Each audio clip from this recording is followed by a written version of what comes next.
He wasn't a man. He was a market correction in a $7,000 suit. Kaylan Al-Fayed, with a net worth that fluctuated with the price of oil but never dipped below the GDP of a small nation, was a legend whispered in the hushed tones of Wall Street and the marbled halls of Riyadh. He moved with the predatory grace of a snow leopard, his presence sucking the ambient warmth out of any room he entered. And tonight, in the gilded cage of Chicago's most exclusive restaurant, Aurelia, he was radiating a fury so cold it could cause frostbite. The deal, a colossal $10 billion merger that was meant to be the capstone of his empire, was disintegrating. It was more than money. It was legacy, a promise made to his late mother, and it was slipping through his fingers like desert sand. He was about to unleash a storm that would not only shatter the restaurant's Michelin stars, but would likely end careers, bankrupt suppliers, and leave a crater in the city's fine dining scene. But as he rose to his feet, a thundercloud gathering in his dark eyes, a waitress, insignificant and invisible, moved to clear a nearby table.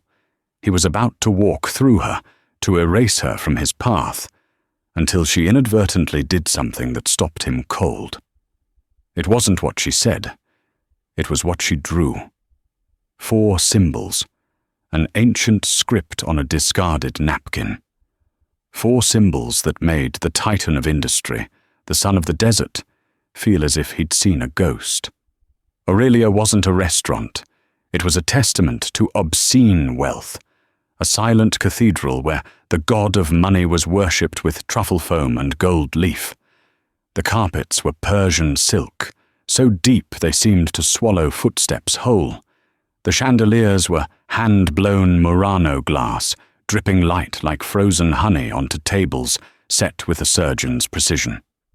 Here, Clara Hayes was a ghost in a black uniform, her apron starched to the consistency of cardboard, her brown hair pulled back in a bun so severe it gave her a constant, low-grade headache. She was an artist of invisibility. She could refill a water glass from a pitcher of Fiji water, chilled to exactly 42 degrees, before a patron consciously registered thirst. She could replace a fallen napkin with a fresh, warm one before the original hit the floor.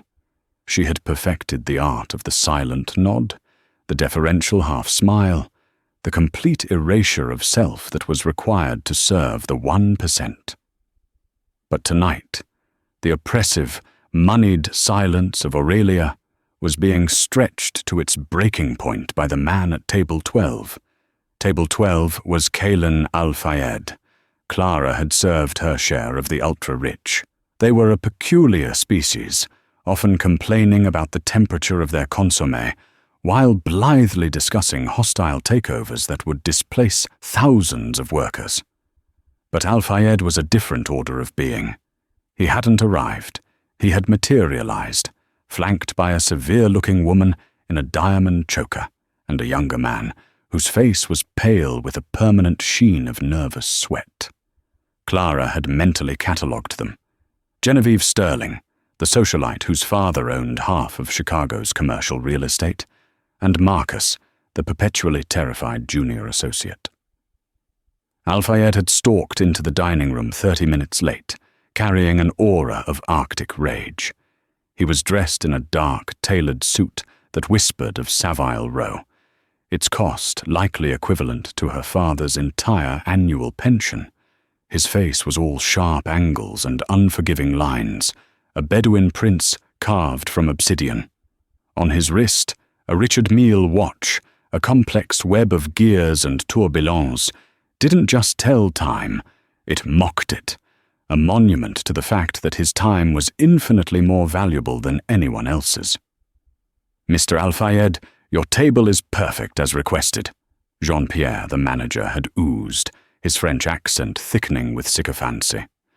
Al-Fayed hadn't even granted him a glance. He'd dropped into his chair and uttered a single word. "Macallan." For the next 90 minutes, the table was a vortex of tension. Genevieve picked at her seared scallops, her conversation a stream of vapid gossip about people Clara had only read about in glossy magazines.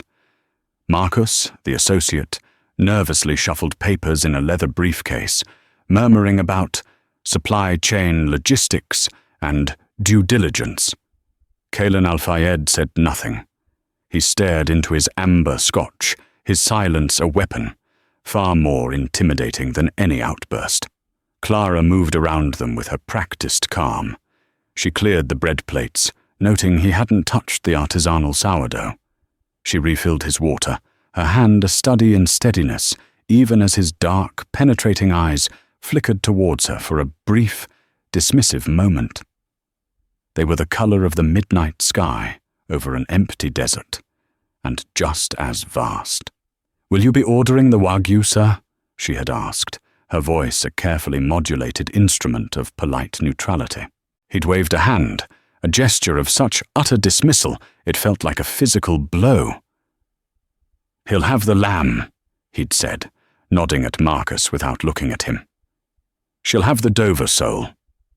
He'd gestured vaguely towards Genevieve. "Bring me another scotch, and do not interrupt again." Clara had simply inclined her head. "Of course, sir." She was used to it. The casual dehumanization, the assumption that the uniform rendered her a mindless automaton. She was used to being treated like a piece of high-functioning furniture.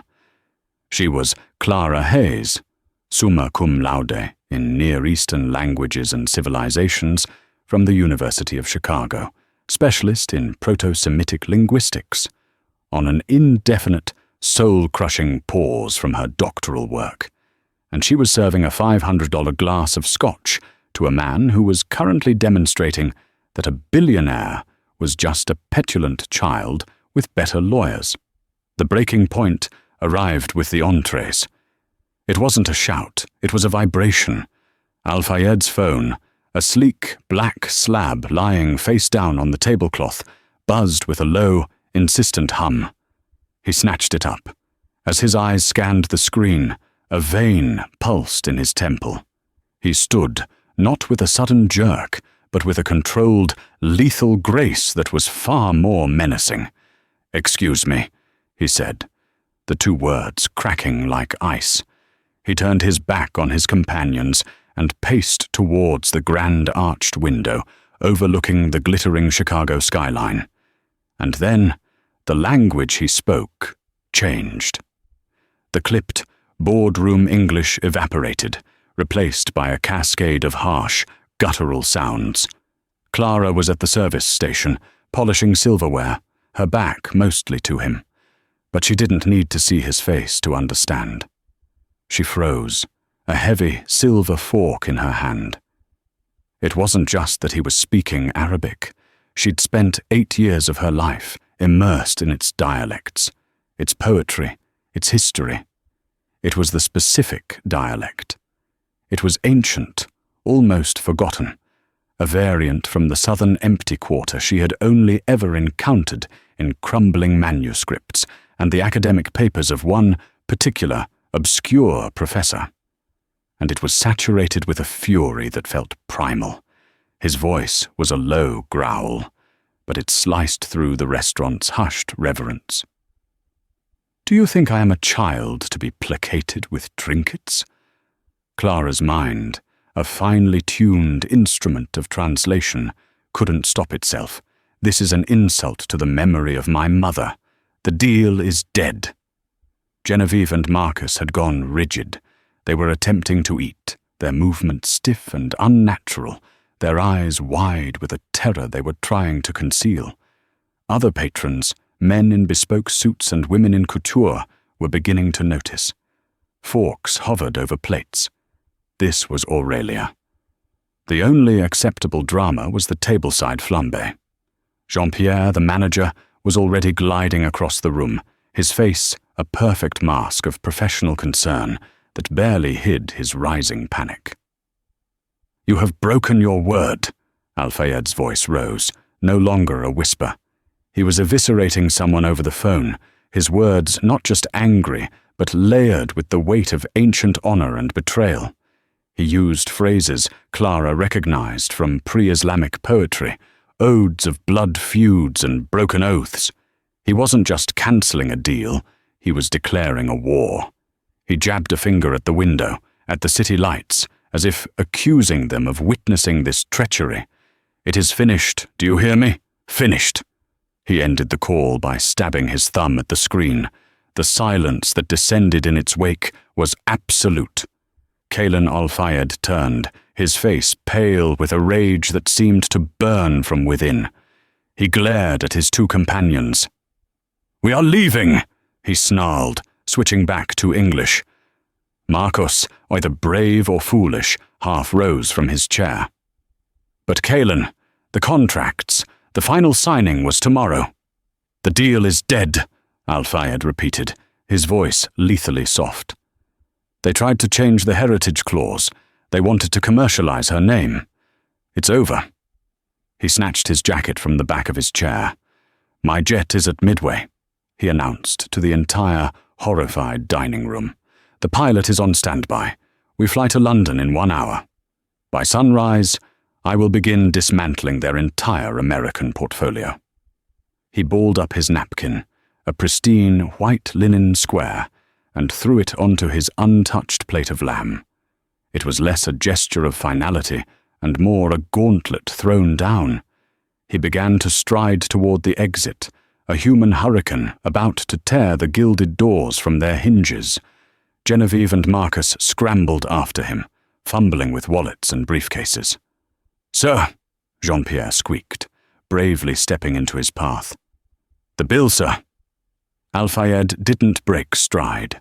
He impaled the manager with a look so withering that Jean-Pierre physically flinched. "Bill my office," he growled. "Al-Fayed Industries. They'll handle it."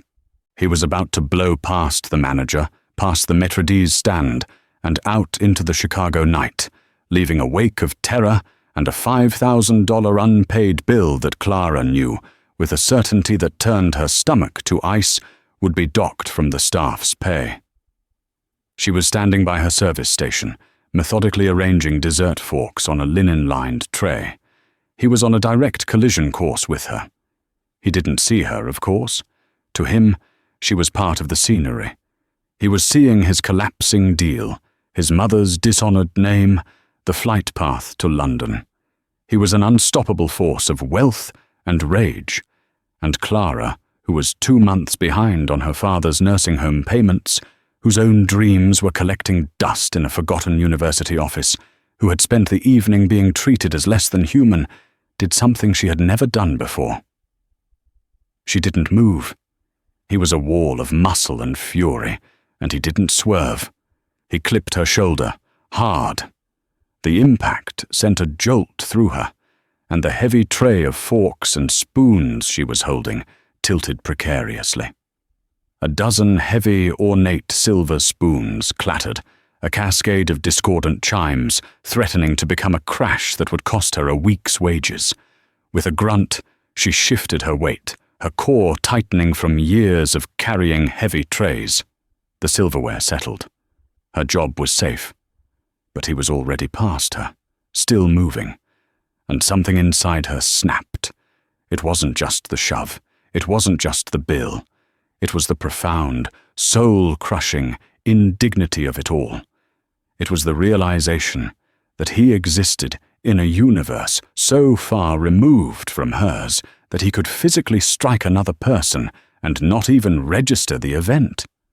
Jean-Pierre was sputtering. "Sir, please, I must insist." Genevieve and Marcus were frozen, caught between their volatile boss and the abject horror of a public scene. Kaylan was just steps from the door. Clara took a breath. She didn't shout. She didn't raise her voice. She simply spoke, her voice clear and carrying, projecting just enough to cut through the stunned silence. She spoke in the ancient, poetic dialect he had used on the phone, the language of his rage and his grief. "The wind does not ask the stone for passage." It was a line from a famous ode, a proverb about the futility of arrogance against immovable things. It wasn't a plea. It wasn't a challenge. It was a statement of fact. Kalen Al-Fayed froze. His hand, reaching for the heavy brass door handle, stopped mid-air. He didn't just stop.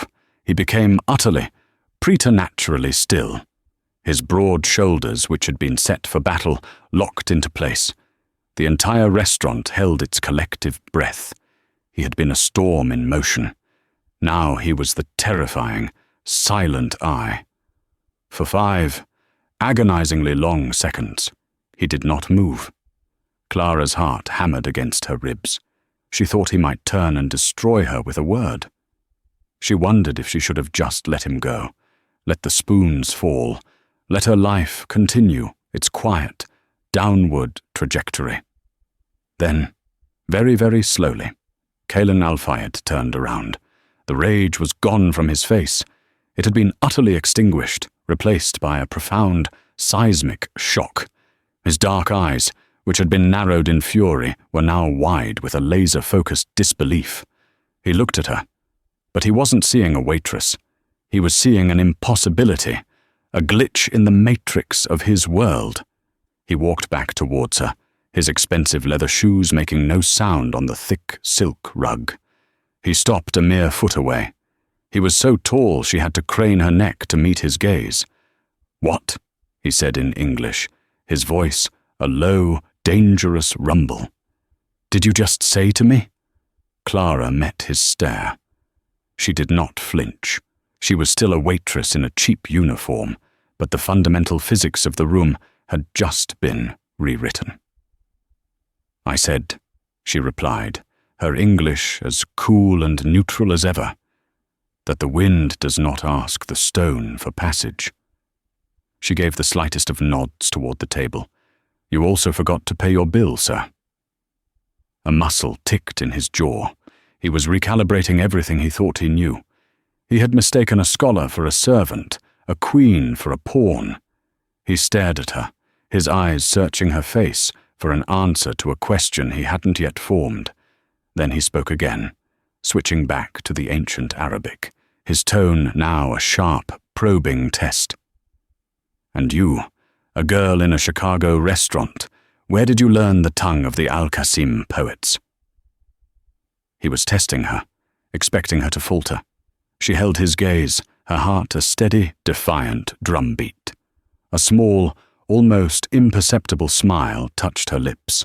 She replied in the same, flawless, classical Arabic, her words flowing like cool water in a dry land. The words of the poets are not bound by place, only by memory. Some of us still remember. Kalen Al-Fayed's jaw tightened. He had asked a question, and she had answered with philosophy. She hadn't just proved she could speak the language, she had proved she could think in it. He was no longer furious. He was something far more dangerous. He was captivated. The spell was broken by Genevieve Sterling, who glided up beside him, her face a mask of confusion and disgust. "Kalen, what is going on? Are you actually speaking to this person? Let's go." She waved a dismissive hand at Clara. "Pay her for the dry cleaning if you must." Kalen held up a single, sharp finger, silencing her without a look. His eyes were still locked on Clara. He turned his head slightly, addressing his terrified associate. "Marcus, pay the bill. Add a 50% tip. Wait in the car. Tell the pilot to stand down. We are not going to London tonight." "But Kalen, the liquidation," Marcus began. "Wait," Kalen commanded. The word was an iron door slamming shut. Marcus and a fuming Genevieve scurried away, leaving a black Amex card on the Maître d''s stand. Kalen then turned to the hovering Jean-Pierre. "We require privacy." He gestured expansively at the dining room. "The evening's service is concluded. Send your patrons home. Send your staff home." Jean-Pierre sputtered. "Monsieur, it is only 9 o'clock. We have bookings that—" Kalen pulled his wallet from his jacket. He tossed the same black Amex card onto the service station, next to Clara's tray of forks. "That is a Centurion card. The limit is a theoretical concept. Charge my company for every reservation you have tonight. Charge them for the inconvenience. Charge them for the emotional distress of your staff. I don't care. Now, leave us." The manager looked at the card, at the billionaire, and then at the waitress who had somehow tamed him. He recognized a power shift he could not comprehend, but dared not challenge. He bowed, snatched the card, and fled to orchestrate the most profitable and bizarre closing in Aurelia's history. Within 5 minutes, the restaurant was a ghost town. The whispers of departing patrons faded, the staff vanished into the kitchens and out the back doors. It was just Clara, standing by her silverware, and Kaylan Al-Fayed, standing in the opulent silence of a restaurant he had just effectively rented for the night. "The napkin," he said, his voice quiet but resonant in the empty room. "At the service station, before I stood up. You were doodling." Clara's blood ran cold. He had seen. She had been absent-mindedly tracing the symbols from his signet ring, a small, intricate carving of a hawk, and a crescent moon she'd noticed when he'd first sat down. It was a nervous habit, a way for her mind to trace the familiar patterns of the past. "It is the sigil of the Bani Harith tribe," she said softly. "My father." "I know who they are," he interrupted, his voice thick with an emotion she couldn't decipher. He gestured to the chair at his table, the one he had so violently abandoned. "Sit." "Sir, I'm still on the clock." He switched back to Arabic, his tone softer now, almost pleading. "Please, sit. This is not an order. It is a request from one who is lost to one who may know the map." Clara hesitated. Then slowly, deliberately, she pulled out the heavy velvet chair and sat, perching on the edge. Her apron suddenly felt like a ridiculous costume. He sat opposite her, leaning forward, the vast table between them feeling both like a chasm and a bridge. "Who are you?" he asked in English. "Clara Hayes." "Stop with the name. You are not just a waitress. Tonight, that is my profession." "You are a scholar," he stated, not a question. "Your accent, it's flawless. Pure classical Qasimi. Not even the elders in my mother's family spoke it with such clarity." "University of Chicago," she admitted, her voice tight. "PhD candidate, Near Eastern linguistics. On hold." "On hold," he repeated, the words tasting foreign in his mouth. He looked at her hands, the nails short and practical, the knuckles slightly red from cleaning solutions. Then he looked back into her eyes, which held a weary intelligence he was only now beginning to appreciate. "Why?" "My father," Clara said, the truth spilling out, raw and unguarded. "He's ill.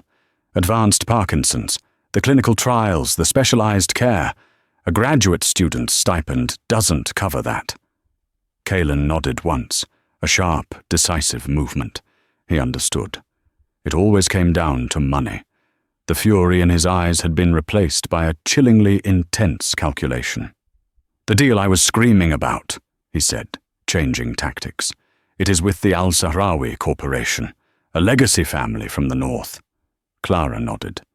"Sahrawi Energy. They are giants, but they are new money, barely a century old." Kaylan's lips quirked in a grim smile. "Precisely. They are powerful, but they have no history. My mother's family, the Bani Harith, were poets and kings when the Al-Sahrawi were herding goats. This merger, it was meant to unite my modern, Western capital with their regional power, all under the umbrella of my mother's heritage. A foundation in her name." He leaned forward, the expensive fabric of his suit rustling. "The phone call. That was my lead negotiator. I had instructed him to invoke a specific line from a Harith poem when discussing the heritage clause. A line about a hawk returning to its nest, a metaphor for legacy and homecoming." Clara's eyes widened in academic horror. Which line? The hawk returns to the mountain of its birth, for its heart remembers the shape of the stone, Kalen quoted, his Arabic perfect and mournful, a metaphor for the unbreakable bond of lineage. And, Clara prompted, already dreading the answer. My negotiator, Kalen said, his voice dripping with contempt. A man I pay $500,000 a year, translated it to Sheikh al-Sahrawi as, the bird comes back to its home. He turned a sacred oath into a hallmark card. The sheikh was profoundly insulted. He believes I am a rootless American, mocking him with childish platitudes. He just pulled out of the deal. They are flying back to Dubai in the morning.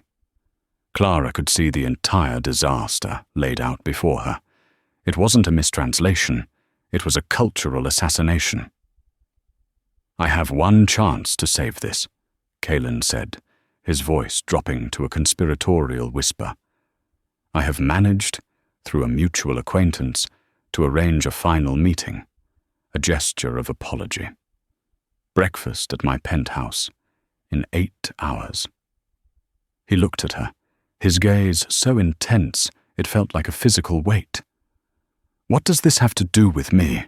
Clara asked, though the answer was already blooming in her mind, terrifying and exhilarating. My entire team is incompetent. They are Westerners who learned a language but not its soul. You, he said, the word waitress, now unspoken but hanging in the air. You understood the poetry in my rage. You recognized a tribal sigil from across a room. You are not just a speaker of the language. You are a keeper of its spirit. Clara's world began to tilt on its axis. Mr. Al-Fayed, I have a life. I have to open the restaurant for the breakfast shift tomorrow. I will buy this restaurant, he said flatly, without a hint of hyperbole. I will buy it and close it for a month if I have to, and I will pay you $200,000. Clara stopped breathing. $200,000. It was more than just her father's bills. It was a safety net. It was freedom. It was a chance to breathe for the first time in years. Cash, Kalen added, seeing the look on her face, in an account of your choosing before the sun rises. She looked at him, at this impossible man who had been a monster an hour ago. He was still a monster, she thought, but he was a monster who was offering her a lifeline.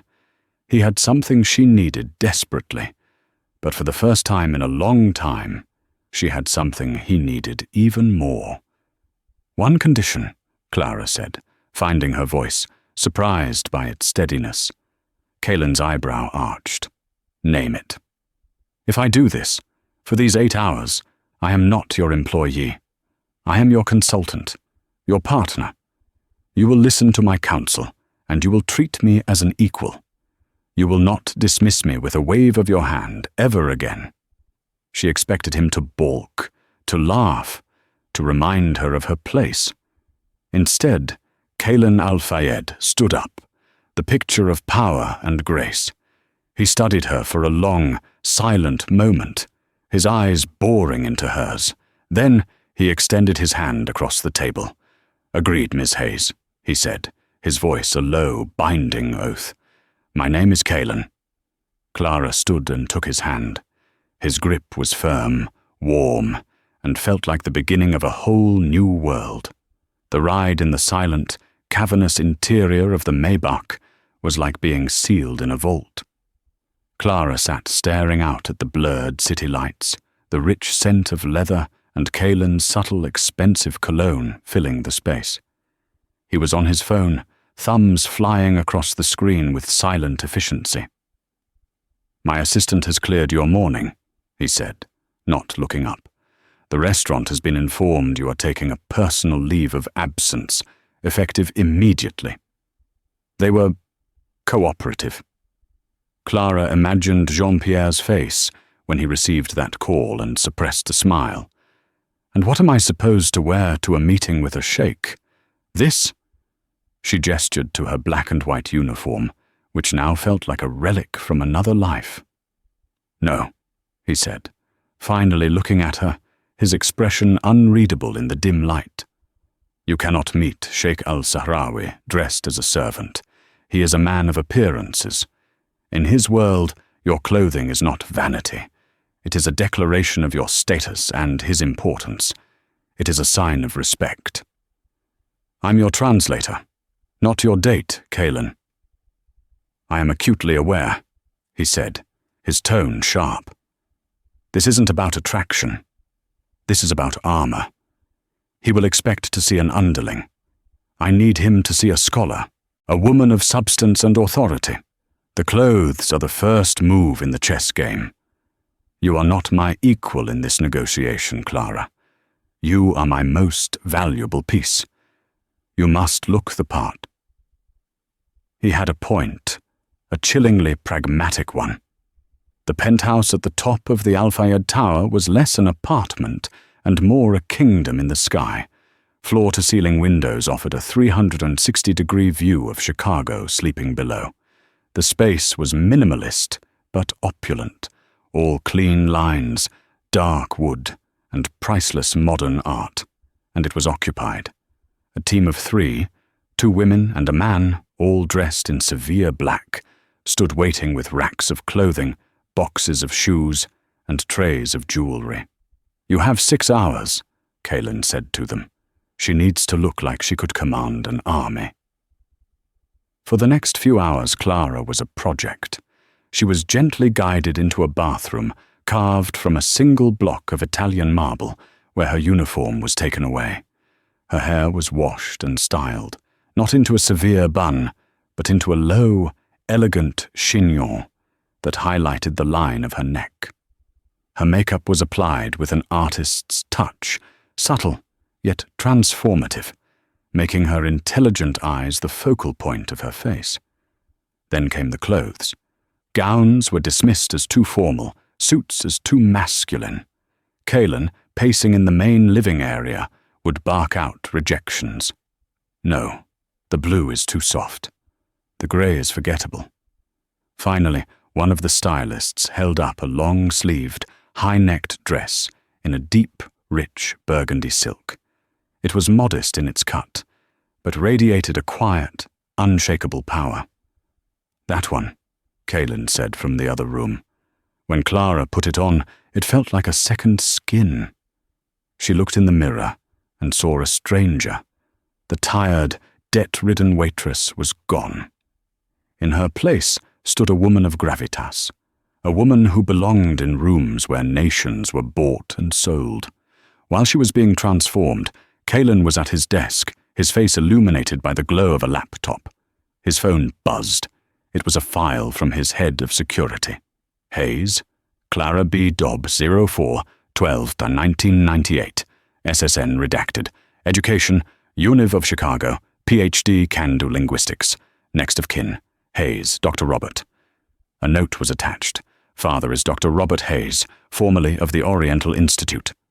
Kaelin's fingers froze on the keyboard. He typed a new search query. Dr. Robert Hayes, University of Chicago, Bani Harith. The results flooded the screen. Dr. Robert Hayes, Professor Emeritus of Ancient Near Eastern Civilizations, author of The Last Echo, Language and Legacy of the Bani Harith Tribe.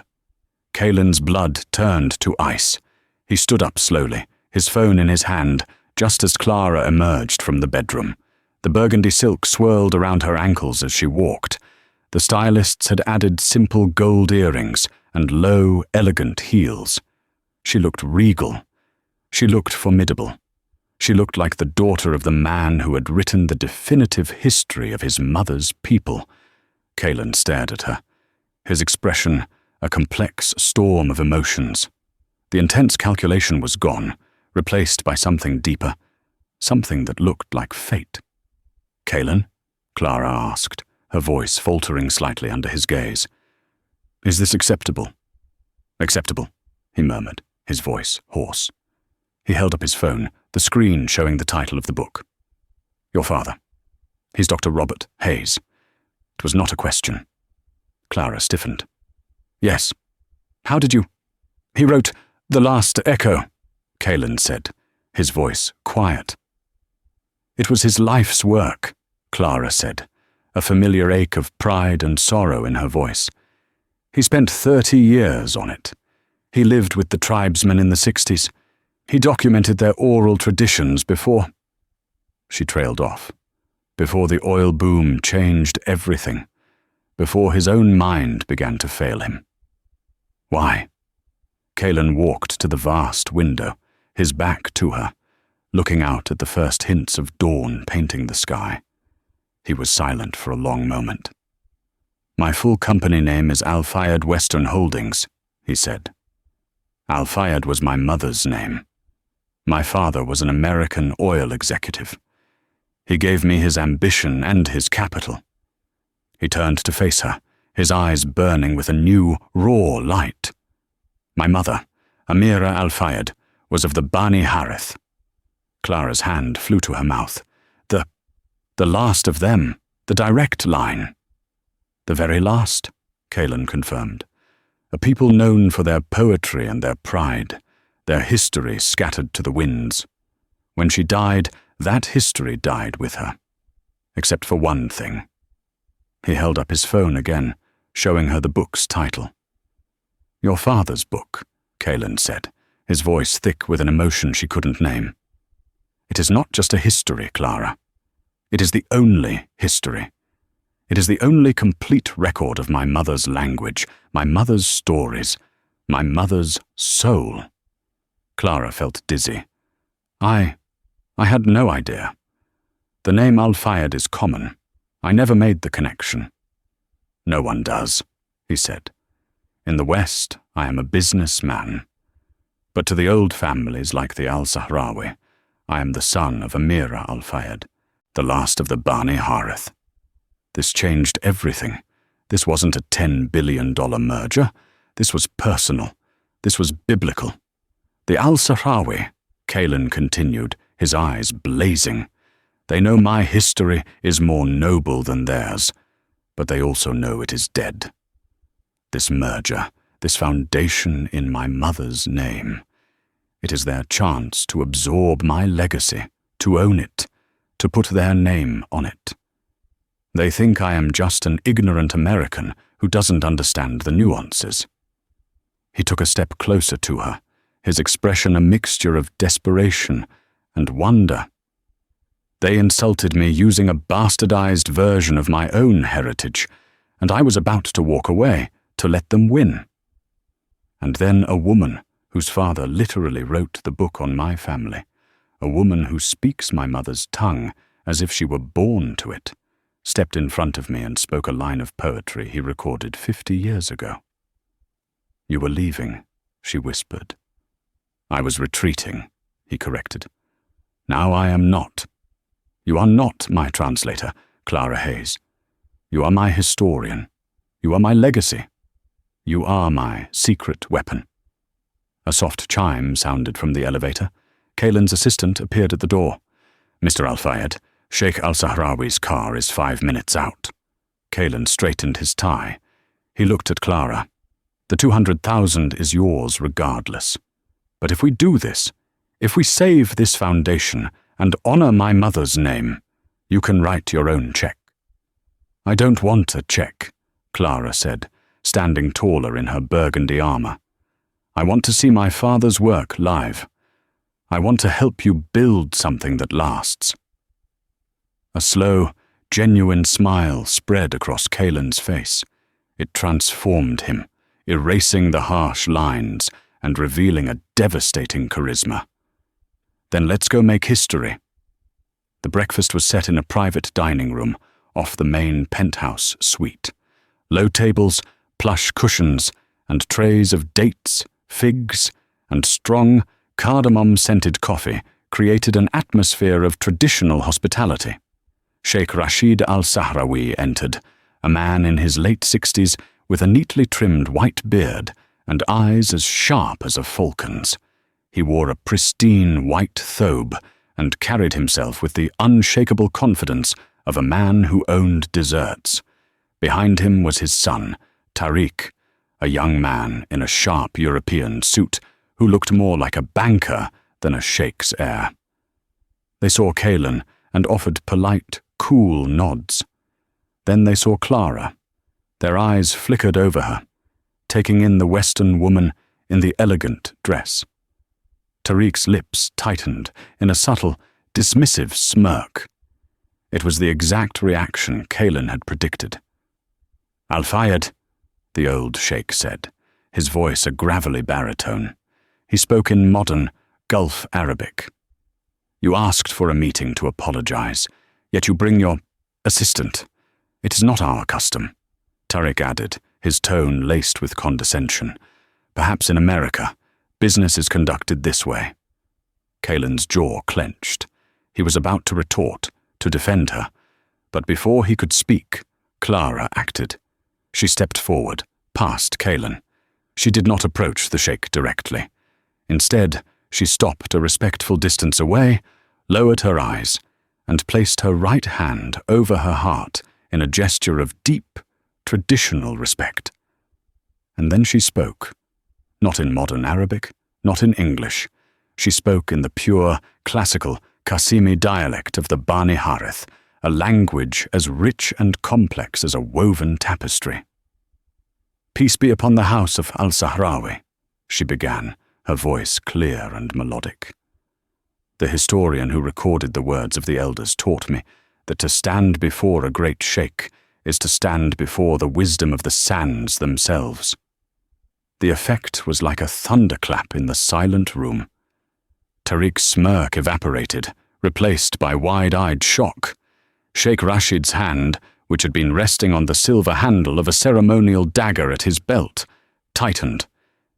He leaned forward, his shrewd eyes narrowing, not with anger, but with intense, analytical focus. "The historian?" the sheikh questioned, his own Arabic shifting to a more formal register. "Who is this historian who taught you the lost tongue?" "His name is Robert Hayes," Clara replied, raising her eyes to meet his. "He sends his deepest respects to the great desert families, whose honor he has spent a lifetime studying." The sheikh's posture changed. He straightened up, a look of dawning recognition on his face. "Hayes," he breathed, "the American scholar, the one who wrote The Last Echo, the keeper of the Bani Harith history." He knew the book. In his world, such a work was more valuable than a balance sheet. He looked from Clara to Kaelan, and for the first time, a flicker of genuine respect entered his eyes. This was not the maneuver of a foolish American. This was a master stroke. "You are his daughter," he said to Clara. "And his student," she replied softly. "I am here today, O Sheikh, not as an assistant, but as a rawi, a storyteller, a keeper of the words, as is the tradition of both your people and Mr. Al-Fayed's." Kaelan watched, silent and awestruck. She hadn't just diffused a tense situation. She had seized control of the narrative. She had transformed herself from a potential insult into a figure of immense cultural authority. "Sit," the sheikh commanded. But this time, he gestured for Clara to take a seat of honor first. The negotiation began. Tariq, all business, immediately brought up the heritage clause. "It is a matter of branding, of control," he said in clipped, English-inflected Arabic.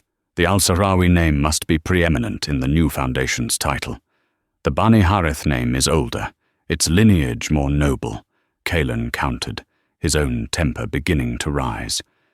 "But it is a dead lineage," Tariq sneered. "We are the future." "Enough!" the old sheikh boomed, silencing his son with a glare. Clara held up a hand. All eyes turned to her. "Forgive my interruption, sheikh," she said, her voice a pool of calm. "But this debate reminds me of the old Harith parable of the salt well and the sweet well." Tariq looked annoyed at the interruption. Kaelan looked intrigued. The sheikh leaned forward. "Speak." "In the old lands," Clara began, her voice weaving a story. Two ancient tribes fought for generations over two wells. One well gave sweet, life-giving water. The other gave salt, which was essential for preserving food and curing hides. For 100 years they fought, each tribe claiming ownership of one well and each suffering for lack of what the other possessed. They were both rich, and they were both starving. She looked from Tariq to Kalen. The Al-Sahrawi have the salt of commerce, of power, of the future. The Bani Harith have the sweet water of history, of legacy, of a noble past. One cannot truly live without the other. She paused, letting the weight of her words settle in the room. The Foundation's name should not be about which tribe comes first. It should be about the joining of the wells. It should be called the Masdar Foundation. Masdar, the source. She then laid out a proposal in flawless technical Arabic.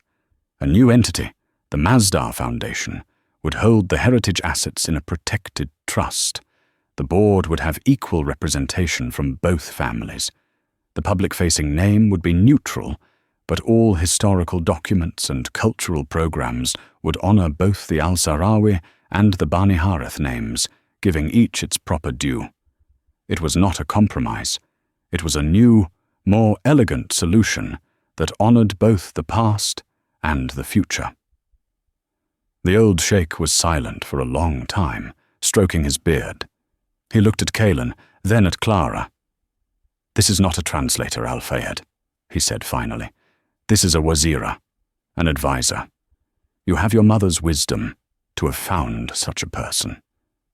He looked back at Clara. "You have your father's soul." He stood, signaling the end of the meeting.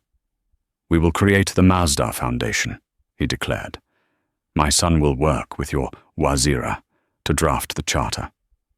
He looked Kalen directly in the eye. "The treaty is made, son of Amira." He had not just saved the deal. He had acknowledged Kalen's heritage, his mother's name, and his victory. The heavy soundproofed door of the penthouse dining room clicked shut, the soft, final sound sealing their success. The Al-Sahrawi delegation was gone, leaving behind the lingering scent of coffee, cardamom, and a $10 billion truce. The silence that filled the room was vast, broken only by the distant hum of the city waking up far below. Clara stood by the window, watching the morning sun glint off the steel and glass canyons of Chicago. The burgundy dress, her armor, suddenly felt impossibly heavy. The adrenaline that had fueled her, that had sharpened her words into precision instruments, was now receding, leaving a profound, bone-deep exhaustion in its wake. She gripped the back of a chair to steady herself, her knees feeling weak. "They're gone," Kalen's voice came from behind her. It was different now. The sharp edge of the negotiator was gone, replaced by a low, rough-edged wonder. He walked to stand beside her, not touching, but his presence was a warm, solid thing in the suddenly empty room. When she turned to look at him, the cold fury and intense calculation were gone from his face. In their place was a raw, unguarded awe that was almost more intimidating. "You were magnificent," he said, his voice quiet. "That wasn't a translation. That was statecraft. My waziri." A shaky laugh escaped Clara's lips. "My father and I used to run through old diplomatic texts as exercises. I never imagined." She trailed off, the reality of her life rushing back with the force of a tidal wave. The triumph of the last few hours began to feel like a dream, and the grim weight of her reality settled back onto her shoulders. "I should go," she said, her voice small again. The scholar, the wazira, was fading, and the waitress was returning. "I need to return this dress and get my uniform. I've missed the opening shift." She started to move toward the door, toward the simple garment bag that held her old life. Clara. He said her name, and it stopped her. It wasn't the command of a billionaire or the query of a client. It was just her name, spoken with a new, profound respect. That $200,000, he said, stepping into her path, was for your time and expertise in securing this deal. The wire transfer was completed an hour ago. It's more money than I've ever seen, she whispered, her mind immediately calculating. It would cover the nursing home for a year. It would pay off the old medical debts. It would change everything, for a while. Thank you, Kaylin. Truly. He studied her face, his gaze turning analytical again, but this time it wasn't cold. It was concerned. For a while, he repeated. Your father, Dr. Hayes. The treatments, they're just palliative, aren't they? They're just buying him time. The question was so direct, so brutally perceptive, it felt like a physical blow. The tears she had held back for months, for years, sprang to her eyes. They're experimental, she said, her voice choked and defensive. This money, it buys him another round of treatments. It buys us hope. No, Kaylin said, his voice gentle but firm. It buys you a reprieve. This, he gestured to the room, to the signed papers on the table, to the new reality they had just forged, is hope. He took a step closer, his intensity a palpable force. My foundation, the Al-Fayed Charitable Trust. We have a medical division. While you were negotiating with the Sheikh, my chief of staff was on the phone with the director of the Mayo Clinic's neurological department. I took the liberty of sending them your father's file. Clara stared at him, bewildered. You did what? You can't just... I can, he said simply. I owe your father a debt I can never truly repay. His book, it didn't just preserve my mother's history. When I was a boy, after she died, my father tried to erase that part of me. He wanted me to be a Western businessman, nothing more. Your father's book was my only connection to her, to my own soul. He gave me back half of myself, a heritage I just used to build a $10 billion foundation. He pulled out his phone, tapped the screen a few times, and turned it for her to see. It was an email confirmation. The subject line read, Establishment of the Dr. Robert Hayes Research, Grant and Care Endowment. The amount listed was a staggering 7-figure sum.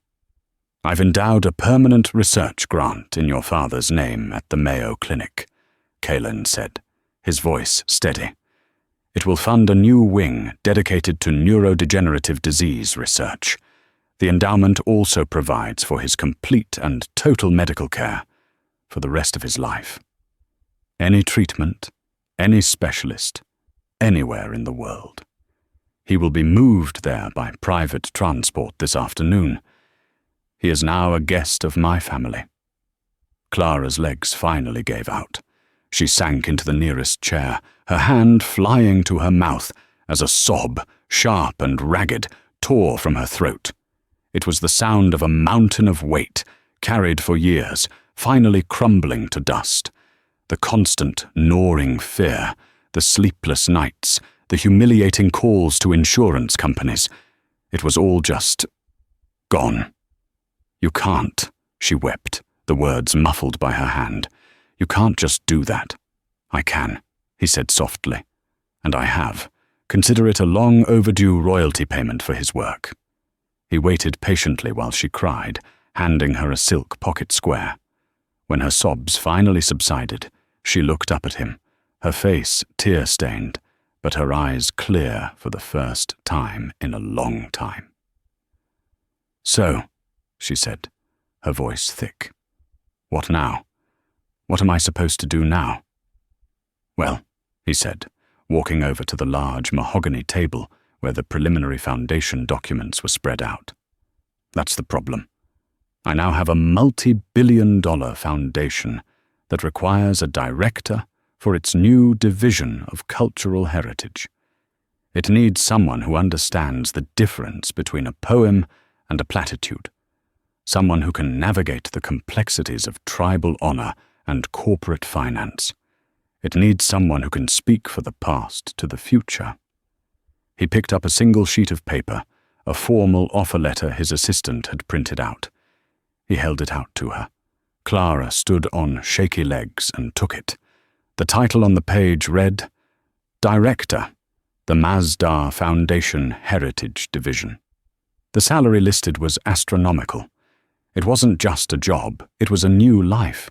It included a full research fellowship to allow her to complete her doctorate, with the Foundation's archives as her primary source material. This is... Kaylin, I'm a scholar. I was a waitress. I don't know the first thing about running a corporate division. You don't? A slow, devastatingly attractive smile touched his lips. You just went head-to-head with one of the most powerful men in the Middle East and rewrote the terms of his surrender using a Bedouin parable. I have hundreds of people who know how to run things, Clara. I have no one else who knows how to understand. I don't need an executive. I need a wazira. She looked up from the contract, her eyes searching his. The gratitude was there, the shock was there, but so was the scholar's need for the truth. This is more than a job offer, and it's more than repaying a debt to my father. Why, Kaylin? Why me? He looked away for a moment, out at the morning sky. Because my father gave me my fortune, he said, his voice dropping, becoming more vulnerable than she had ever heard it. But my mother gave me my identity, and I have spent my life feeling like a citizen of neither world, too Arab for the Americans, too American for the Arabs. He turned back, his eyes burning with a fierce, lonely fire. Last night, in that restaurant, when I was speaking in my mother's tongue, my entire team heard only the anger. They heard the words. He closed the distance between them, so close now she could feel the warmth radiating from him. He smelled of coffee and success and something ancient, like desert air after a rain. He gently, tentatively, reached out and brushed a stray tear from her cheek with his thumb. The touch was electric, a jolt that went straight through her. And then you, he whispered, a waitress holding a tray of silverware. You didn't just hear the words. You heard the poetry. You heard the pain. You didn't just hear me, Clara. You heard my mother. For the first time in my life, I felt whole. She was barely breathing. And if I say no? She challenged, her voice a whisper. The ghost of his arrogant, billionaire smile returned.